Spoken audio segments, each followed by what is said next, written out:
बरसानव जानेव नहीं, जानेव न राधा नाम, तो तेने जानेव कहाँ, ब्रिज को तत्व महान।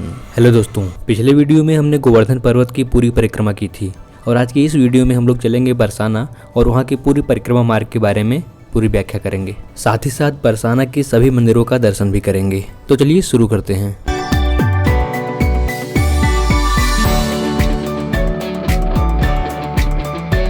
गोवर्धन से बरसाना की दूरी 20 किलोमीटर है और किराया लगभग 25 रुपये आता है और मथुरा से बरसाना की दूरी 42 किलोमीटर है। बरसाना पहुंचकर हम सबसे पहले थाना गए। वहां पर एक परिचित के महाराज जी थे, उन्हीं के यहाँ हमको रुकना था। वहां पहुंचकर सबसे पहले हम रिफ्रेश हुए और महाराज जी से भगवत चर्चा भी की। उसके बाद शाम को हम लोग बरसाना लठमार होली में गए, जिसका वीडियो मैंने आप लोग को पहले ही दिखा दिया है। अगले दिन हमारी सुबह की शुरुआत हुई वहाँ की दो प्यारी बच्चियों मांडवी जी और राधिका जी के साथ सांप सीढ़ी खेलते हुए। हमने महाराज जी से बरसाना की परिक्रमा मार्ग घुमाने के लिए मना लिया था और इस प्रकार महाराज जी की अगुवाई में हम लोग परिक्रमा मार्ग की शुरुआत करते हैं।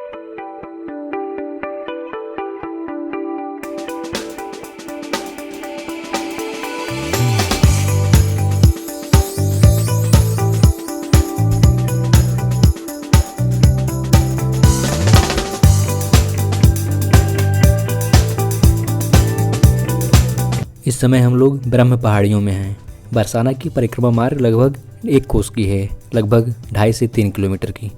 अधिकतर भक्त अपनी परिक्रमा मुख्य बाजार से शुरू करते हैं। अब हम पहुंचेंगे अपने पहले मंदिर माता शीतला मंदिर और श्री राम मंदिर।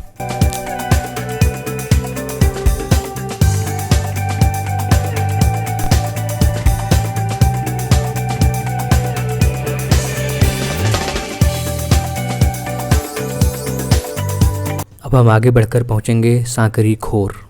जी दोनों पहाड़ एक भी व्यक्ति निकल सकता है। यहाँ पे ठाकुर जी के हाथ के भी निशान है ना? कहते हैं कि यहाँ पर श्री कृष्ण गोपियों की मटकियाँ फोड़ा करते थे, इसीलिए यहाँ पर मटकी फोड़ लीला भी कराई जाती है। यहाँ पर कहीं कहीं भगवान श्री कृष्ण के पंजों के निशान भी दिखाए गए हैं। अब हम लोग मुख्य सड़क से थोड़ा सा शॉर्टकट लेंगे, लेकिन आपको आगे बढ़ते रहना है। सांकरी खोर एक तंग घाटी है। इसके बाईं ओर बिलासगढ़ की पहाड़ियाँ और दाईं ओर मोरकुटी की पहाड़ियाँ दिखेंगी। इसके तुरंत बाद परिक्रमा चेकसोली गांव पहुंचेगी। यहाँ पर आपको राधा रानी की सखी देवी चित्रा सखी मंदिर का दर्शन करना है। अब आगे बढ़ेंगे और थोड़ा दूर चलकर ही हमको गहवर वन दिखेगा। गहवर वन के कारण ही इस परिक्रमा को कभी कभी गहवर वन परिक्रमा भी कहते हैं और यहीं से परिक्रमा का रुख वापसी की ओर मुड़ जाता है। हमारे साथ महाराज जी, राधिका जी और जितेंद्र जी पूरी तल्लीनता के साथ जुड़े हुए हैं। और अब हम आगे बढ़ते हुए और परिक्रमा का पूरा आनंद लेते हुए पहुंचेंगे दान बिहारी मंदिर।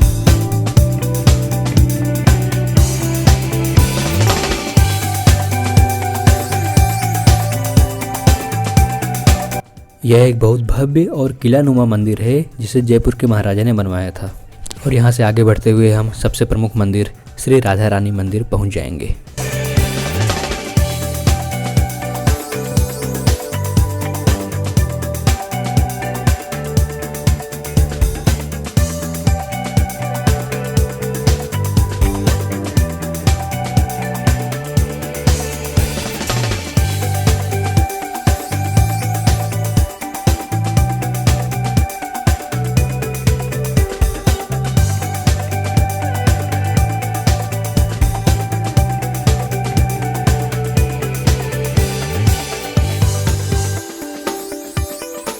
लाडली श्री राधा रानी का मंदिर बहुत ही अधिक सुंदर है और इतनी ऊंचाई पर बना हुआ है कि पूरा बरसाना आपको ऊपर से दिखेगा।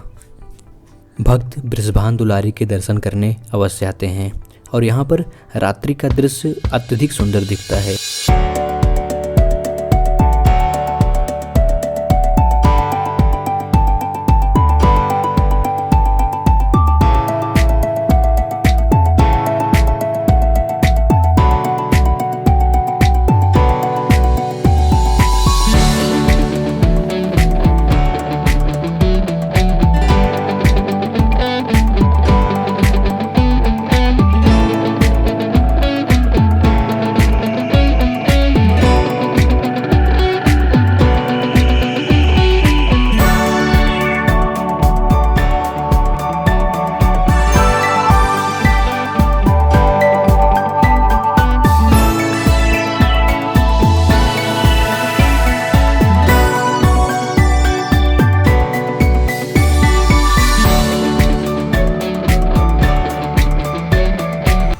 राधा रानी की 250 सीढ़ियाँ उतरकर रंगीली गली और सुदामा चौक होते हुए वहाँ के प्रमुख मंदिरों का दर्शन करते हुए धीरे धीरे वापस आकर बाजार में अपनी यात्रा और परिक्रमा का समापन करते हैं। वापस आकर हमने थोड़ी देर विश्राम किया और भजन कीर्तन किया और शाम होने तक का वेट किया, क्योंकि अब हम बरसाने के सबसे प्रमुख मंदिर जाने वाले थे जो शाम में ही सबसे अधिक सुंदर दिखता है। जी हाँ, हम बात कर रहे हैं कीर्ति मंदिर का। तो चलिए चलते हैं कीर्ति मंदिर। कीर्ति मंदिर हमारे निवास से सिर्फ 2 किलोमीटर था और इसलिए हम बरसाना पूरा घूमते हुए पैदल ही पहुंच गए थे कीर्ति मंदिर।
कीर्ति मंदिर राधा रानी की माता कीर्ति को समर्पित है।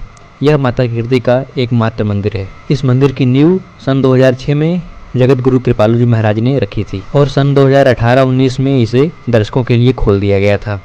यह मंदिर नागर शैली में बनाया गया एक वास्तुशिल्प का एक अद्भुत नमूना है। मंदिर की टाइमिंग सुबह 9 से 1 और उसके बाद शाम को 4:30 से शाम को 8 बजे तक रहती है।